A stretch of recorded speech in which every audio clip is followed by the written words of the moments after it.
First of all, I'd like to thank the Colorado Sheriffs for inviting me here. I appreciate it very much. It's an honor to be here. I thank you all for your service. Like my gentleman, good friend of mine said, I did many years in law enforcement, retired in 2019. But I love this slide I have up here. And what I like most about that slide is the end. You know, you have to fail in order to practice being brave. I mean, I failed so many times personally and professionally in my career, I lost track. Because nobody likes to fail, right? Nobody likes to fail. When was the last time you failed, or you know somebody who failed that said, God, I'm glad I went through that? You know, definitely not in the heat of the moment. Maybe afterwards. But nobody likes to fail. And what I learned, and I'm sure you all know this, is all your growth is in your failure. Any successful person out there, they failed their way to success. Bill Gates didn't wake up one day and say, I'm a billionaire. No, he failed his way to success. And I had to learn that the hard way.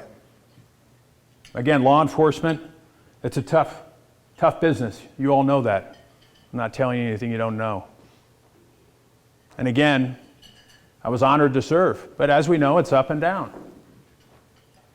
And I really commend the people in here and the brave men and women who serve, because it is a tough environment out there. That's an understatement.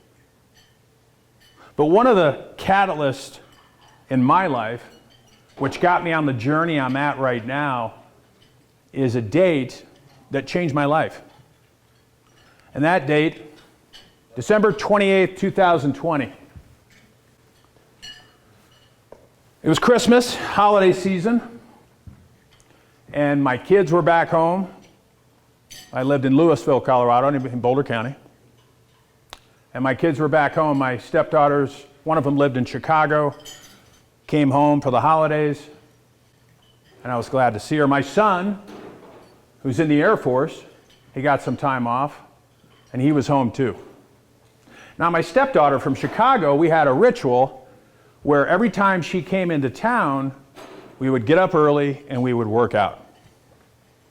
And if I didn't get up at a certain time, she'd be texting me, get your ass out of bed. And so we'd get up around 5, hit the gym by about 5:30, do a good workout, come back, get on to our day. So this particular morning, it was about 4:30, and I heard her get up. I heard her downstairs, and it was just a matter of time for the text to start coming. But instead, I heard a scream. And she said, Patrick, get down here. And so I get out of bed, I'm a light sleeper, race down the stairs, and as I'm turning the corner to the kitchen, I see my son laying on the kitchen floor, on his back. I race over to him, grab his hand, and I say, son, what's going on? What's wrong? What's wrong? Eyes are glossy, labored breathing. He won't talk to me. He can't talk. I asked my stepdaughter, I said, what's going on? What happened? She said, I don't know. He came up the stairs and he just passed out. He just fell right on the kitchen floor. So my cop hat goes on. I'm freaking out. It's my son, like any parent would do. Trying to keep him awake and doing sternum rubs and everything like that. He's in and out of consciousness. My wife calls 911. I had the luxury of living and working in the same town in Louisville, so I know EMS was going to take very long to get there. What seemed like an eternity for them to get there was only about 4 or 5 minutes. I heard the bus pull up on the outside, or the ambulance pull out on the outside. I raced outside. I know these paramedics. And I said, you got to get in there quickly. My son's on the kitchen floor. They get in there, they assess him, and they say, we're going to transport him to Avista, which is in Louisville. It's right up the road from where my former house was, because my house got burned down recently. But that's a different story. So they decide that they're going to transfer him to Avista. And I tell my son, I said, we're going to be right behind you. So they get him in the bus. I'm out there with him. I told him, we're right behind you. You're going to be okay. Everything's going to be fine. So I told him we're going to be right behind you. I go inside the house. My wife and I are ready to go. And I say, I want to go downstairs really quick to check out his room. So I go downstairs, open his door. His room is a disaster. It's a mess, which is uncharacteristic of my son since he's in the Air Force. Before he went into the Air Force, it was a disaster. But when he got out, it was made. It was nice. So I do a cursory kind of glance around the room, and I noticed that he had thrown up all over his bed. So I'm thinking, it's got to be medical. And it's got to be medical. My son's in great shape. I don't know how the Air Force must have missed something in his screening, but they're going to take care of him. So we get up to the hospital. We're in the waiting room. We had to wait a long time due to COVID. A nurse finally comes out and says, Mr. Fitzgibbons, you can see your son. I said, okay. I go back to the ER room. My son is in there. He's cognizant now. He's awake. He's talking. I sit next to him, grab his hand, trying to hold back the tears, and I said, son, what happened? He said, Dad, I don't know. He said, I wasn't feeling good around 3:30 in the morning. I got up. I started throwing up everywhere. Went to the bathroom. I came upstairs, and I just passed out. That's the last thing I remember.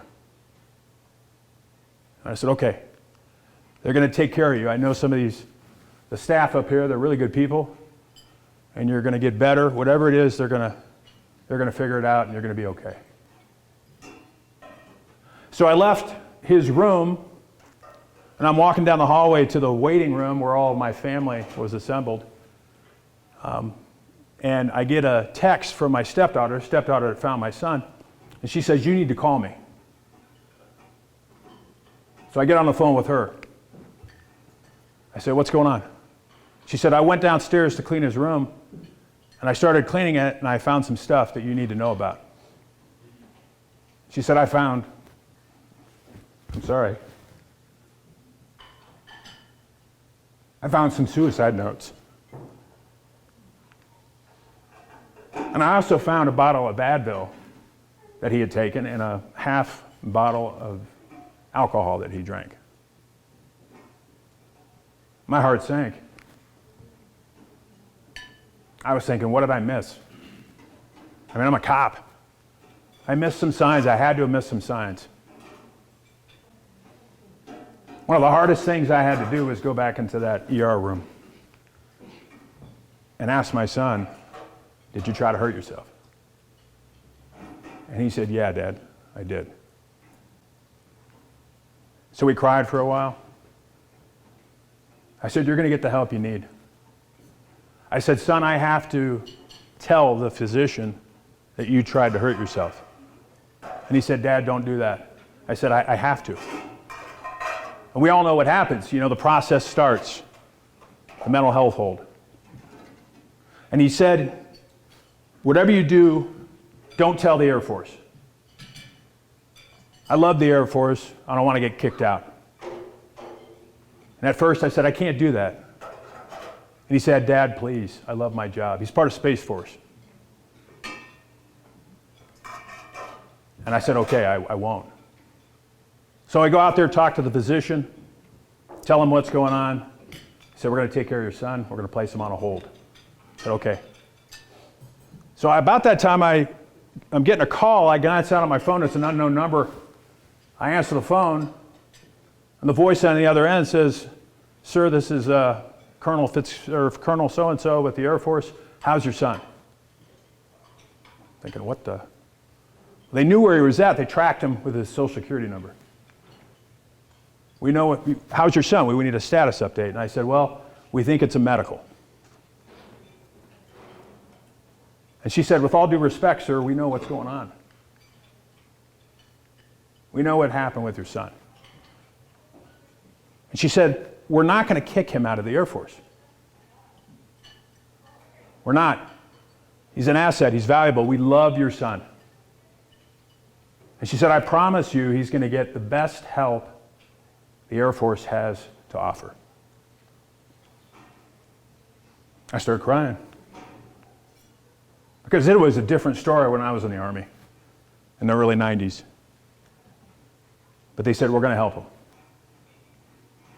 So my son got the treatment he needed. He was in intensive therapy with the Air Force out of Buckley.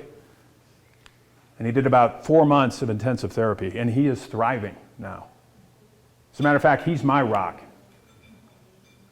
I love my kids. I have a 27-year-old daughter. I'm going to be a grandfather soon. I adore my kids. I'd do anything for them. But he is thriving. So my career in law enforcement, ups and downs, like I said. I started out in Lamar, Colorado. Anybody know where Lamar is? Yeah. I started in Lamar, Colorado. I think that was the first time I've ever seen a cow, because I grew up in Denver, and it was like a culture shock moving to Lamar. But Lamar was a great town. Was there for a little over a decade. Had a great time in Lamar. Learned so much in a smaller agency.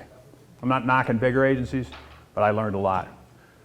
Did about 10 years in Lamar, had a great time, finished up my graduate degree, got kind of recruited to the private sector, did that for a while, started traveling a lot, which I didn't like. And so I wanted to get back into law enforcement. I knew people in the Boulder County area, knew a guy that worked for Louisville. He contacted me, he said, there's some openings, apply. So I did, got the job. And I ended up retiring in 2019 as a commander. That's my promotion ceremony. My dad, my late dad, he died in 2019. But he was very proud of me. And my dad was my hero. My mom too. That's my son.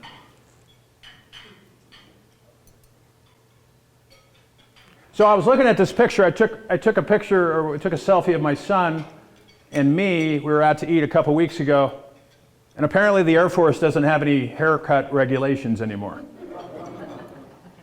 Because that shit wouldn't get I don't know. I'm not knocking Air Force. I love the Air Force. But I was like, what's going on with the Air Force? They don't have any haircuts? He's like, it's the new regs, Dad. But he's thriving. I'm so proud of him. So the next big pivotal moment in my life was 2021 in April. After my son's incident, I started falling into depression. I started getting isolated. I didn't talk to anybody. My wife wanted me to get some help. I said no, because what do? Most of us as first responders, we poo-poo that idea. No, I'm going to suppress it. I'm going to push it down there. I'm good at that. Did it for years. My wife wanted me to get help. I said no. I remember we went to a holiday party in January, and I was sitting there by myself in the corner. There's about 15 family members around. And they kept on asking my wife, what's wrong with Patrick? I didn't talk to anybody that night. So I started drinking. Never been a heavy drinker, but I started with the alcohol. All the red flags. So I was planning a trip to Arizona, because I love Arizona, and my relatives all migrated from Chicago about 5 years ago, and they live down in Fountain Hills. And I play golf. So I was planning a trip, but I was feeling so bad, I was getting so depressed, I was getting isolated, I wasn't communicating, that I thought about canceling the trip. And my wife said, no, you need some time, I need some time, I need some space. And so she said, you need to go to Arizona.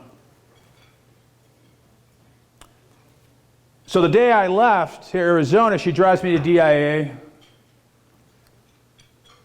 We get to the terminal. I get out of the car, she gets out of the car, we hug each other, tell each other we love each other. I'm heading into the terminal, I turn back at her, I wave at her. If I knew that that was the last time my wife and I would embrace, I would have gotten back into the car and canceled the trip. Of course, I didn't know.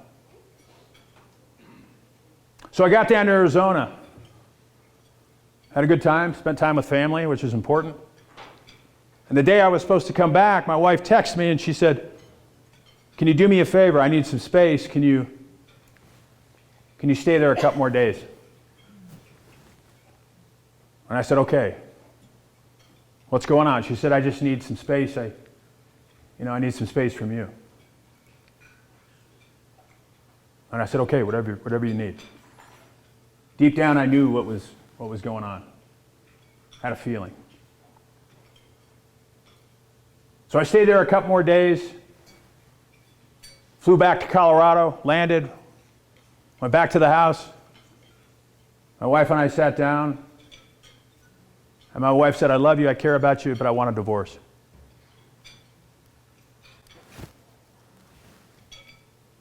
I was heartbroken. But then I started thinking, do I blame her? I was never mad at my ex-wife. I was just more hurt. But I could understand where she was coming from. In retrospect, I look back at that time and I think, would I want to be married to somebody like me, who's going through all the crap I was going through? So that was a long and difficult process, painful process for both of us. Painful. Financially, anybody who's been through a divorce, you know what I'm talking about. After I moved out of the house in Louisville, because we each had time there, I moved in with my younger brother, who graciously accepted me. And I thought, a change of scenery might be good, because there's a lot of memories in the house. It wasn't good. I thought it would be, but it wasn't.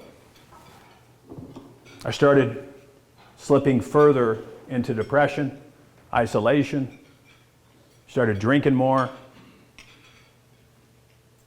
My day would consist of, I would get up in the morning, I would wait till the liquor store opened up, I'd hit the liquor store, drink a 12-pack by noon, get some DoorDash or Uber Eats or whatever. That was my day. I remember sitting in the backyard of my brother's house in Lakewood, looking at the shed.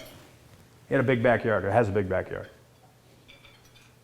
And I looked at the shed and I said, that's where I can kill myself. I said, I could kill myself in that shed. I could park my car around the block. Nobody would know I'm home. I could barricade myself in there. Done deal. And I thought about it for about 2 or 3 weeks. I was writing it down. Until one night I'm in bed with my Walther 9mm. It's at my side. And I'm drunk, of course. And I pull the 9mm up to my head. I'm ready to do it. But something inside of me said, don't do it. It's like the two angels. You have two angels, one on each shoulder. One angel saying you're a piece of shit, you're a loser, you lost your wife, lost everything. And the other one saying you had a lot to live for. You got your kids. You got your family. So I put the gun down. I reached for my cell phone. I got a pretty big network. First person I called was my sister. I said, you need to get over here. I want to hurt myself. She raced over. She took me to the hospital. Self-admit. I know how the game works. If I self-admit, I can leave. That's what I told my sister. If it's involuntary, I can't leave. So what did I do to the doctor who evaluated me? I lied. I'm fine. I said, I want to get out of this place. It reminded me of One Flew Over the Cuckoo's Nest or something. Nurse Ratched running around. So I left. My sister wanted me to stay there. I left. I had a safety plan. My brother came and scooped up all my guns. Good thing. A lot of guns. As I was leaving the hospital, I knew that there was a better place out there. There had to be. So I started tapping into my network. So I called good friends of mine and I said, I need some help. They said, one of my friends said, you can come to Arizona. We got some good treatment facilities, but you need to be down in Florida. I said, why Florida? He said, there's a treatment facility designed specifically for law enforcement. It's called Shatterproof. FHE. Within 48 hours, I was down in Florida, Deerfield Beach. And I spent a little over a month there. That treatment saved my life. That treatment provided me with the foundation to keep going. And I'm not done yet. It provided me with the foundation. And I'm a lot better. This is the first time I've spoken in a long time in public. I get on my shows and I'm behind a mic. So it's a lot easier. I'm no longer afraid of talking about my fears and my mental health challenges. And so many of us in law enforcement, as you know, they won't say anything. They won't say anything for a variety of reasons, and you know them. I hope that changes in the future. I hope it does. Because we're losing too many of our brave men and women. So April 2021. You know, as law enforcement professionals, as undersheriffs, everybody is unique. Everybody comes to the table with needs, certain needs, that wants, desires. You know this. But what people forget, I'm not trying to imply you forgot, but I talk to a lot of people, and what people forget is the business of business is what? Anybody know? It's people. Whether you're in law enforcement, whether you're working wherever in the private sector, it's people. Taking care of your communities, which I know all you do, taking care of your troops, now more than ever is so important. Mental health. I think in my time in law enforcement, and I'm probably speaking to the choir, it didn't bat an eye if you go out there and deal with a critical incident and you're back on the street. It's changed, I think, for the better. But the business of business is people. I forgot that. I remember when I was a commander, one of my goals was I was an operations commander. I was in charge of all patrol division. I had all my sergeants. I had 6 sergeants.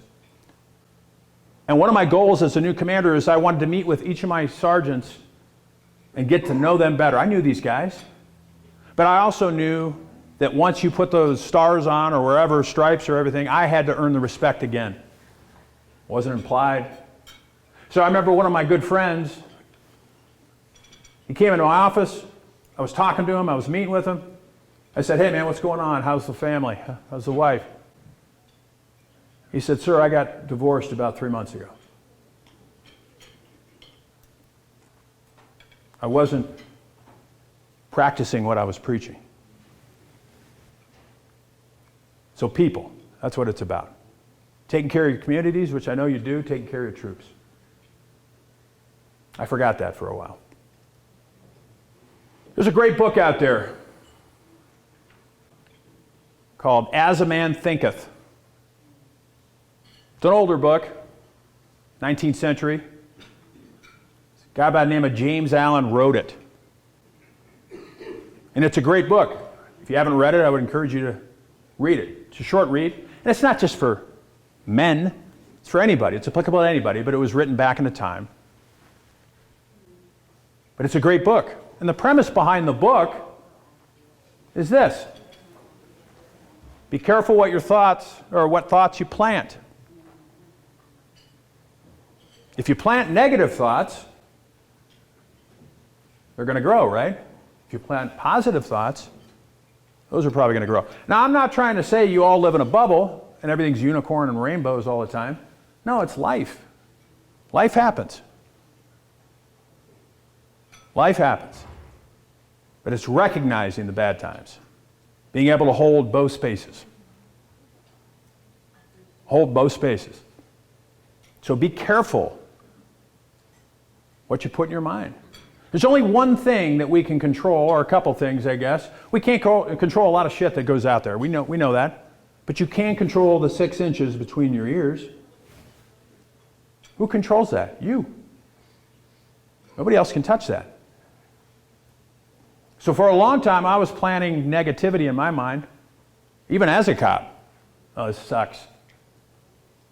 I think that's a popular word in vernacular in law enforcement, right? Everything's bullshit. I fed into that. And what kind of example was I setting for the young guys? So I did a paradigm shift. I changed the way I thought. I don't know if you ever heard this stat before, but we have an average of 70 to 1,080 thoughts a day. I'm not making that shit up. That's the truth. And you know what the crazy thing is? The same thoughts that we're thinking or we have thought today were the same thoughts that we thought yesterday. So imagine if we changed 10% of our thoughts. You could radically change your life. It takes work. It takes action. It takes time. But that's what I have learned. And again, I have bad days. But good days are overwhelmingly more than the bad days. So if you know people out there that are struggling, and I know you do, maybe you are. Personally, professionally, I would encourage you or somebody you know to come forward. There are so many resources out there. You got to vet those resources. And I always tell people, I talk to a lot of cops, I say, talk to trusted friends and family. Key word being trusted. And learn how to change your thoughts. You control those. Your life is perfectly designed for the results you are currently getting. I'm a big believer in law of attraction. Anybody ever heard of that? I used to think, what, robes and hippies and... It's not that. Whatever you believe in, God, Buddha, whatever. Whatever you put out there, you're going to get back in return. That's it. You're a mirror. Oh, life sucks. My life's shit. Well, guess what life's going to give you? Shit. So again, I try to tell people, be cognizant of your thoughts. Be cognizant of what you put out there. Because you'll get it back probably. And that's the truth. One of the most amazing stats I've ever seen. I was watching a TED Talk a couple of years ago. A very famous speaker came on stage and he had this slide behind him. And he comes out and he says, 1 in 400 trillion. And people are like looking at him going, what the hell is this guy talking about?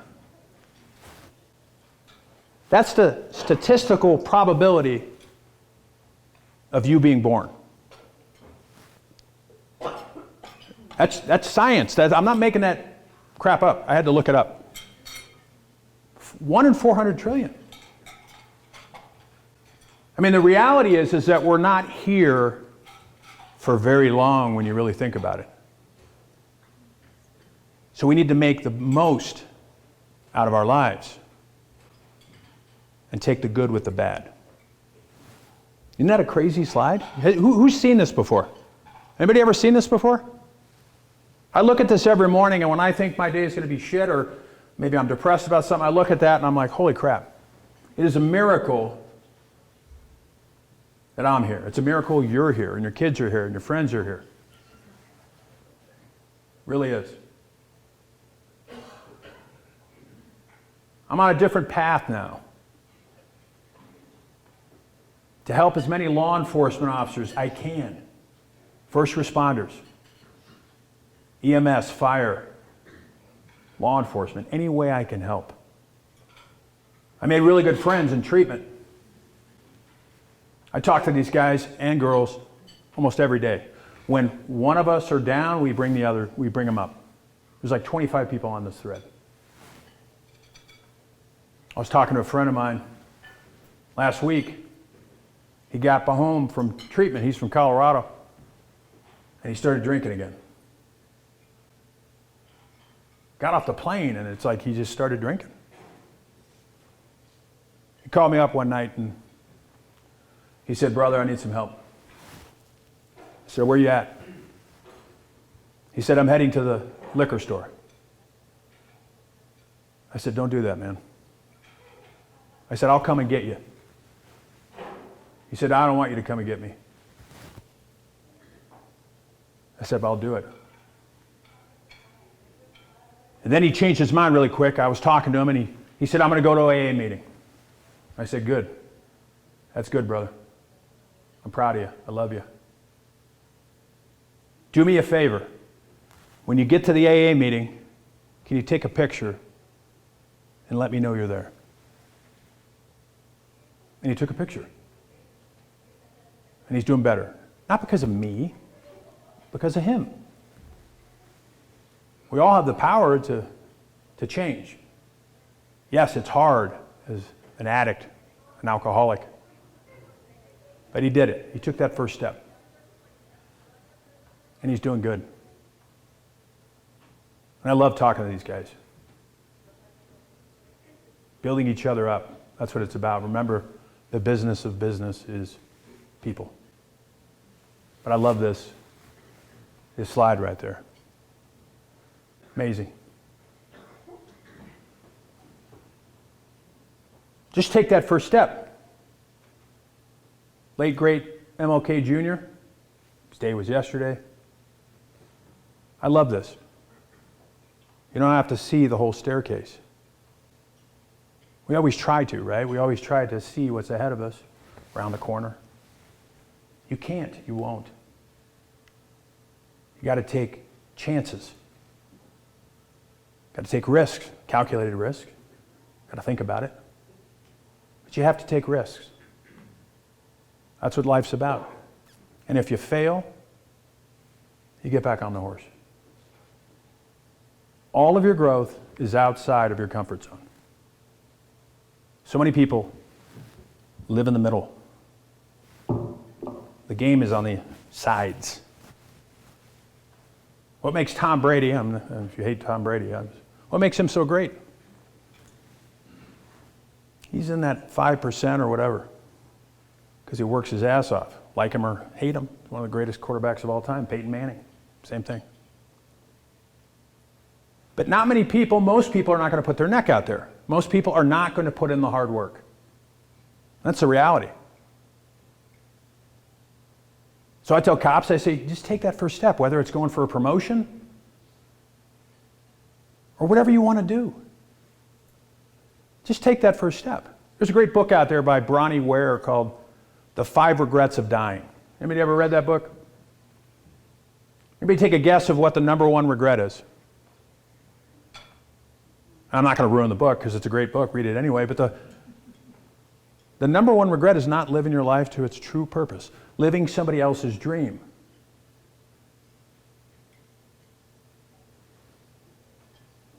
Your life is a book. You're writing chapters right now. So I'll leave you with this. What chapter are you going to write tomorrow? Because you control that. Nobody else does. I want to thank everybody for being here. Colorado Sheriffs, allowing me to come and speak. It was truly an honor. God bless you all. Take care, be safe. I'll see you in the future, hopefully.